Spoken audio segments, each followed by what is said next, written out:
हमारी सरकार zero tolerance पे काम करती है और हमने कहा भी है कि आप अपने व्यवहार को बदलना चाहिए। कल से ही हमने एडिशनल सर्कल छोड़ने का काम किया है। कोई अतिरिक्त हल्के का काम हम नहीं करेंगे। और पूरे हरियाणा में ये चर्चा का विषय बना हुआ है कि अगर पटवारी भ्रष्ट हैं तो फिर डिप्टी कमिश्नर भी भ्रष्ट हैं, तहसीलदार भी भ्रष्ट हैं। हम एक तो ये जानना चाहते हैं कि सरकार ने इसमें पटवारियों के साथ उनकी जातियां भी लिखी, तो क्या सरकारी मुलाजिमों की कोई जाति होती है? दोस्तों नमस्कार, मैं संजय बग्गू और मौजूद हैं देश रोजाना के डिजिटल मीडिया मंच पर। हरियाणा के अंदर इस समय एक बहुत बड़ा मुद्दा बना हुआ है। मुद्दा है भ्रष्टाचार से जुड़ा हुआ, और इस मुद्दे को लेकर के तमाम चर्चाएं हैं। मुद्दा है कि क्या हरियाणा के पटवारी भ्रष्ट हैं। दरअसल सीधे सीधे आपसे इसलिए कहा कि आजकल हरियाणा के अंदर खासकर मीडिया प्लेटफॉर्म्स पर और सोशल मीडिया पर एक रिपोर्ट वायरल हो रही है, जिसके अंदर कहा गया है कि 370 पटवारी हरियाणा के अंदर भ्रष्ट हैं। उनके अंदर एक मात्र पंचकुला जिला ऐसा है जिसके किसी पटवारी का नाम नहीं है, बाकी सभी जिलों के पटवारियों के उसके अंदर नाम लिखे गए हैं। पटवारियों का नाम है, इसके आगे पटवारी का सरनेम है, यानी कि जाति है। इसके बाद लिखा गया है कि क्या पटवारी ने किसी को अपने साथ रखा हुआ है, यानी कोई सहायक के सहारे क्या वो रिश्वत लिया करते हैं। और यह भी लिखा गया है कि किस एवज में ज्यादा रिश्वत लेते हैं ये लोग। और इस मुद्दे को लेकर के तमाम प्रकार की बहस चल रही है। आज हरियाणा पटवार एसोसिएशन ने ऐलान किया कि अगले 3 दिन तक वो काली पट्टियां बांध करके काम करेंगे।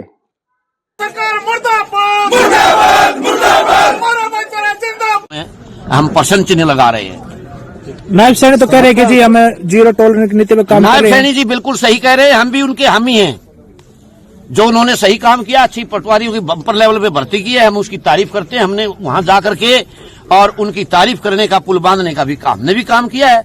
लेकिन जो तरीका ये अपनाया गया है, हो सकता है इसमें नायब सैनी को भी ना पता हो, मुख्यमंत्री जी को भी ना पता हो, और अगर है तो फिर ये उनका भी मंतव्य गलत है। चीफ मिनिस्टर ने कैबिनेट में बयान दिया है कि ये लिस्ट कहां से आउट हुई है, हम इसकी जांच कर रहे हैं, तो इसके बारे में आप क्या कहना है? तो हम इसका स्वागत करते हैं। इस बात का सरकार इसकी जांच करे, हम इसका स्वागत करते हैं और उनके खिलाफ कार्रवाई की मांग भी करते हैं। आपको सुनना प्रधान जी। जयवीर चहल, प्रदेशाध्यक्ष पटवार कानून एसोसिएशन हरियाणा। और इसने हमने एडिशनल सर्कल भी छोड़ने का काम किया है। हाँ जी, कल से ही हमने एडिशनल सर्कल छोड़ने का काम किया है। कोई अतिरिक्त हल्के का काम हम नहीं करेंगे और अपने हल्के का ही मूल, जो हमारा मूल हल्का है, हम उसका काम करेंगे। और फिर अधिकारियों से बात करके अगर जरूरी हुआ तो हम अपना जो जिन जिलों में पटवार खाने नहीं है, जो पटवारी कानून को अपने लेवल पर पटवार खानों को मेंटेन कर रहे हैं, उनको भी जो है हम बंद करके अपना कार्यालय, अपना रिकॉर्ड सरकारी कार्यालयों में ले जाएंगे, तहसील ऑफिस में। वहां हमें जगह मिले ना मिले वो देखना सरकार का काम है, लेकिन हम टेबल पर ये वार्ता सरकार से रखेंगे ये शर्त। मुख्यमंत्री नायब सिंह सैनी ने कहा कि ऐसा है कि एक रिपोर्ट आई थी उनके संज्ञान में, लेकिन सीधे सीधे मुख्यमंत्री ने यह कह दिया कि ये रिपोर्ट कहां से आई, कहां लीक हुई, ये सब जांच का विषय है। और इसके साथ ये भी कहा कि सरकार भ्रष्टाचार पर जीरो टॉलरेंस की नीति अपना रही है। ये आप सुनिए नायब सिंह सैनी ने क्या कहा था। नहीं है कि कहां से वो जारी कैसे हुई है, कैसे नहीं हुई है, परंतु हमारी सरकार जीरो टॉलरेंस पे काम करती है और हमने कहा भी है कि आप अपने व्यवहार को बदलना चाहिए। परंतु इसकी जांच भी चल रही है कि कहां से जारी हुई है, कैसे जारी हुई है। परंतु हमने ईमानदारी से लोगों की अपेक्षाओं के ऊपर खरा उतरना चाहिए। कार्रवाई होगी सर इन पर? तो देखिए, वो आगे का विषय अभी जांच चल रही है। तो मुख्यमंत्री नायब सिंह सैनी कह रहे हैं, आपने सुना कि सरकार जीरो टॉलरेंस की नीति अपना रही है भ्रष्टाचार को लेकर के। अगर जीरो टॉलरेंस की नीति होती है तो इससे आम और खास सभी को फायदा हुआ करता है, और सभी चाहते हैं कि सूबे में भ्रष्टाचार ना हो। लेकिन दोस्तों, सबसे महत्वपूर्ण एक बात आ जाती है। हमारा संविधान कहता है, हमारा कानून कहता है कि जब तक कोई व्यक्ति दोषी साबित ना हो जाए, आप गौर कीजिएगा कि जब तक कोई व्यक्ति दोषी साबित ना हो तब तक उसको आप दोषी नहीं ठहरा सकते। लेकिन हरियाणा सरकार की तरफ से, ये सरकार की रिपोर्ट नहीं है, जो रिपोर्ट वायरल हो रही है, ये रिपोर्ट बताया जाता है कि कुछ लोगों की रिपोर्ट है। किसकी रिपोर्ट है कोई पता नहीं। किसी सरकारी एजेंसी ने जांच की, कोई पता नहीं। क्यों जांच की गई, किसके आदेश पर जांच हुई, कोई पता नहीं। लेकिन इतना जरूर है कि ये रिपोर्ट चर्चाओं में बहुत है।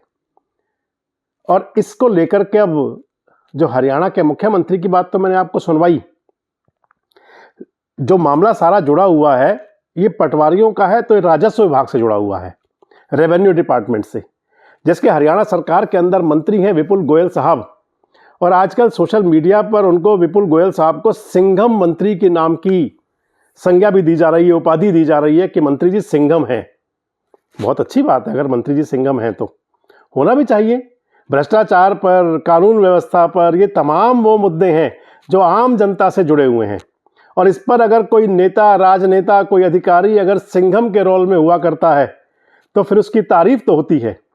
लेकिन सबसे महत्वपूर्ण बात दोस्तों एक हो जाती है कि अगर आप बिना किसी जांच के, यानी कि खाता ना बही, जो रिपोर्ट कह दे वो सही, आप अगर 370 लोगों को भ्रष्टाचारी की संज्ञा दे देंगे, वो कहां का न्याय है जब तक आप जांच नहीं करेंगे।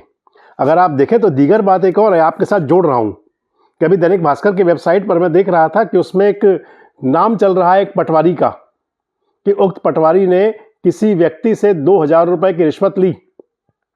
दैनिक भास्कर की वेबसाइट पर वीडियो भी वायरल हो रहा है।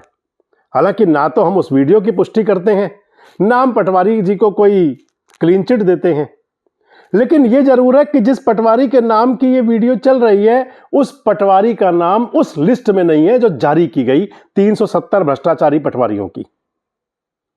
अगर वो 370 के अलावा और भी हैं तो फिर आपकी जांच में कमी क्यों रह गई? दोस्तों एक बात और भी हो सकती है। दरअसल हुआ क्या करता है कि सरकारी डिपार्टमेंट्स के अंदर अगर मैं पटवारी को संज्ञा दूं, मुझे कोई पटवारियों की मैं वकालत नहीं कर रहा, ना ही मुझे पटवारियों की या किसी तहसीलदार की वकालत करने की जरूरत है। यह जरूर कहा जाता है कि राजस्व डिपार्टमेंट पूरी तरह से भ्रष्टाचार के अंदर लिप्त है, यह बात कही जाती है, हमें भी कहने में कोई गुरेज नहीं है। लेकिन आप किसी व्यक्ति को नामित करके अगर कह देंगे कि यह व्यक्ति भ्रष्ट है, यानी कि अमिताभ बच्चन की फिल्म थी जिसके अंदर लिखा था कि पहले उसको ढूंढ के लाओ जिसने मेरे माथे पर लिखा कि तेरा बाप चोर है। अगर आप बिना किसी जांच पड़ताल के अगर आप ऐसा करेंगे तो फिर कहीं ना कहीं व्यवस्था पर सवाल उठेंगे, कहीं ना कहीं विरोधाभास जरूर होगा, बातें जरूर सामने आएंगी। हमारा कानून कहता है, हमारा संविधान कहता है कि एक निर्दोष व्यक्ति नहीं फंसना चाहिए, चाहे उसके एवज में 5, 4, 2, 4, 10 दोषी भी छूट जाए, बच जाएं अगर। लेकिन अगर आप किसी बिना जांच के, बिना किसी पड़ताल के आप ये कह देंगे कि ये व्यक्ति दोषी है। मामले को लेकर के हरियाणा सरकार के पूर्व मंत्री करण सिंह दलाल भी आए, उन्होंने भी कहा, उन्होंने कहा पटवारियों की क्या बात करते हैं साहब, सारा सिस्टम ही भ्रष्ट है। और करण सिंह दलाल तो इससे 2 कदम आगे बढ़े और ये कह दिया कि मंत्रियों ने उप मंत्री बना रखे हैं, डिपार्टमेंट बांटे हुए हैं भ्रष्टाचार करने के लिए। तो आप फिर किससे कहेंगे? आप करण दलाल को भी सुनिए क्या कह रहे थे। इसमें हरियाणा में केवल पटवारियों को भ्रष्ट करार दे करके और कार्रवाई करने का उन्होंने एक दस्तावेज जारी किया है। तो हम एक तो ये जानना चाहते हैं कि सरकार ने इसमें पटवारियों के साथ उनकी जातियां भी लिखी, तो क्या सरकारी मुलाजिमों की कोई जाति होती है? सरकारी मुलाजिम में से कोई भी है लिख करके, तो मंत्री और जिसने भी ये लेटर इशू किया उनके खिलाफ बनता है कि वो इस तरह से दलित समाज, वो भी लिखा हुआ है। और है कि पटवारी जो जिले के अंदर डिप्टी कमिश्नर के मातहत काम करते हैं, तहसीलदार, नायब तहसीलदार के मातहत काम करते हैं, और पूरे हरियाणा में ये चर्चा का विषय बना हुआ है कि अगर पटवारी काम करते हैं, और पूरे हरियाणा में ये चर्चा का विषय बना हुआ है कि अगर पटवारी भ्रष्ट हैं तो फिर डिप्टी कमिश्नर भी भ्रष्ट हैं, तहसीलदार भी भ्रष्ट हैं। और जो पटवारी हैं वो यही कह रहे हैं, रो रहे हैं कि भाई हमारे तबादलों पर हमें पैसा देना पड़ता है जिले के डिप्टी कमिश्नर्स को, कोई भी बेगार आती है उनके ऊपर पैसा तहसीलदार डिप्टी कमिश्नर वो थोपते रहते हैं। तो हम इनके भ्रष्टाचार के खिलाफ नहीं, लेकिन एक तो इन्हें बताना चाहिए कि ये जो इस तरह से कुछ, जैसे हर जिले में पलवल में अगर 43 है तो 17 को भ्रष्ट माना है, तो इनका ये पैमाना क्या है? और अगर इन्होंने भ्रष्ट माना ही है तो इस तरह से चिट्ठी इशू करके ये क्या दिखाना चाहते हैं? और जो भ्रष्टाचार है वो आज हरियाणा में चरम सीमा पर है। जब से बीजेपी की सरकार पिछले 10 साल से हरियाणा में चली आ रही है। अब बात वही आ जाती है दोस्तों, सबसे महत्वपूर्ण बात यह आ जाती है कि क्या बिना किसी जांच के किसी व्यक्ति को दोषी, खासकर भ्रष्टाचार के मामले का, बात मैं कर रहा हूं आपसे 370 लोगों की, डिपार्टमेंट में लोग बहुत होंगे, एम्प्लॉइज और बहुत होंगे, पटवारी और बहुत होंगे, लेकिन एक ऐसा मामला जिसके अंदर सीधा नाम कर दिया जाए, जो वो सूची वायरल हो रही है, मैं आपको भी तो बताता हूं पढ़ करके। इस सूची के अंदर बताया गया है कि अंबाला के अंदर 5 पटवारी भ्रष्ट हैं, भिवानी में 10 पटवारी भ्रष्ट हैं, चरखी दादरी में 6 पटवारी भ्रष्ट हैं, फरीदाबाद में 19 पटवारी भ्रष्ट हैं, फतेहाबाद में 25 हैं, गुरुग्राम में 27 हैं, हिसार में 13 हैं, झज्जर में 20 हैं, जींद में 12 है, कैथल में 46 हैं, करनाल में 7 हैं, कुरुक्षेत्र में 23 हैं, महेंद्रगढ़ में 36 हैं, नूह में 6 हैं, पलवल में 17 हैं। पंचकुला में कोई भ्रष्ट नहीं है, वहाँ क्लीन चिट है पंचकुला जिले के पटवारियों को। पानीपत में 9 पटवारी भ्रष्ट हैं, रेवाड़ी में 16 भ्रष्ट हैं, रोहतक में 5 हैं, सिरसा में 11 है, सोनीपत में 41 हैं।